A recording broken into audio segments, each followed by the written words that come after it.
Unité 2, page 58, 59, 60, 61. Niveau 3-4. Tes empreintes ici. Your impressions. As-tu jamais perdu quelque chose de spécial? Bien sûr, tu étais triste ou au moins tu n'étais pas contente. Jamais, ça veut dire to never. So as-tu jamais perdu means have you ever lost something special? Bien sûr, tu étais triste, of course. Bien sûr, of course. Triste ou au moins tu n'étais pas contente. Tu n'étais pas, you were not. So, était, were. Est-ce que quelqu'un n'a jamais été méchant ou pas du tout gentil dans un magasin, à la banque, où tu travailles, ou pendant un voyage? Qu'as-tu fait? So, has someone ever been mean? Ou pas du tout means, or not at all, gentil, nice. In a store, bank, where you work, on vacation. Qu'as-tu fait? What did you do? As-tu jamais voyagé où on ne parle pas anglais? Il est toujours plus facile de voyager avec un ou une amie qui peut t'aider à résoudre un problème. Si tu avais la chance de voyager avec un ami ou une amie favorite, qui est-ce que tu choisirais? Pourquoi? So have you ever traveled where someone or no one speaks English? It is always easier, plus facile, easier to travel with a friend to résoudre a problem. Si tu avais la chance, if you had the chance to travel with a favorite friend, qui est-ce que, who would you choose? Pourquoi and why? Okay, turn to the next page, please. Vocabulaire. Vocabulaire. Écoutez et répétez. Un récépissé. A receipt. Une ambassade. An embassy. Un commissariat. A police station. Monique est souriante. She is smiling. Elle est fâchée. She's angry. Elle est déprimée. Depressed. Elle est effrayée. Scared. Avoir peur also means scared. Elle est épuisée. Exhausted.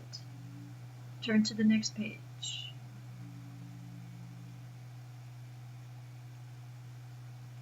Conversation culturelle.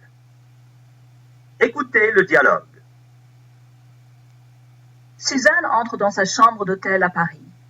Sa copine Ellen est en train de changer ses vêtements pour sortir, parce que c'est son dernier jour à Paris. Demain, on rentre aux États-Unis, après 10 jours passés en France. Suzanne n'est pas souriante. Elle a l'air épuisée et déprimée. The picture says they stole from me in Mais the dis metro. donc, Suzanne, qu'est-ce que tu as? Quelle histoire! On m'a volé dans le métro. Zut! Qu'est-ce qui s'est passé? Assieds-toi, je vais tout te raconter. Angie, Jim et moi, nous rentrions en métro. Il y avait beaucoup de monde. Tout à coup, un mec m'a demandé l'heure. Son copain était à côté de lui. Je lui ai dit qu'il était 16 heures. Je ne sais pas s'il m'a comprise ou pas, mais il continuait à répéter la question. Pendant que le premier mec me demandait l'heure, son copain fouillait dans mon sac à dos. Il a tout pris. C'est pas vrai. Mais c'est incroyable. Attends. Alors, en sortant du métro, nous avons décidé d'acheter une crêpe. Mais quand j'ai essayé de trouver mon portefeuille dans mon sac à dos, j'ai vu qu'il n'y avait rien, 0. On a tout pris. Mon argent français et américain, mon passeport, mes cartes de crédit, mes chèques de voyage. Alors, en étant effrayée et fâchée, je suis rentrée tout de suite à l'hôtel. J'ai tout raconté à la réceptionniste qui a téléphoné à l'ambassade. On lui a dit qu'il était inutile de venir à 17h samedi après-midi, mais qu'il fallait aller au commissariat faire une déclaration de vol. Heureusement, Madame Taylor était dans sa chambre et nous sommes allés ensemble au commissariat. Tournez la page.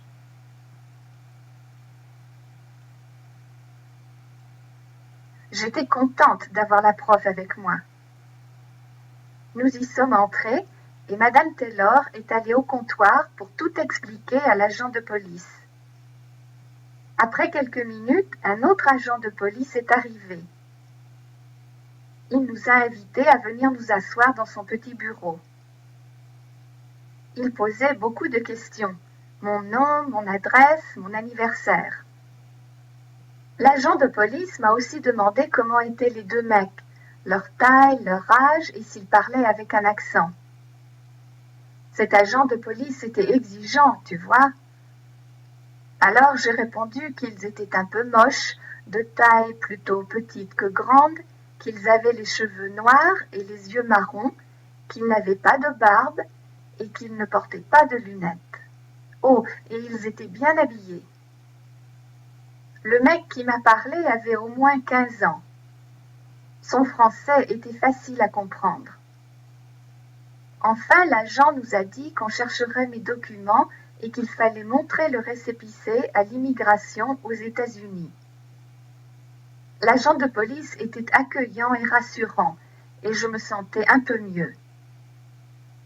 Madame Taylor et moi, nous avons remercié l'agent et avons quitté le commissariat. Et me voilà. Quel imbécile!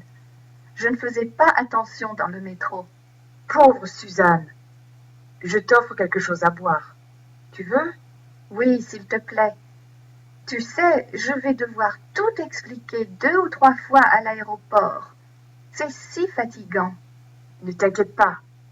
Tu vas avoir Madame Taylor pour t'aider.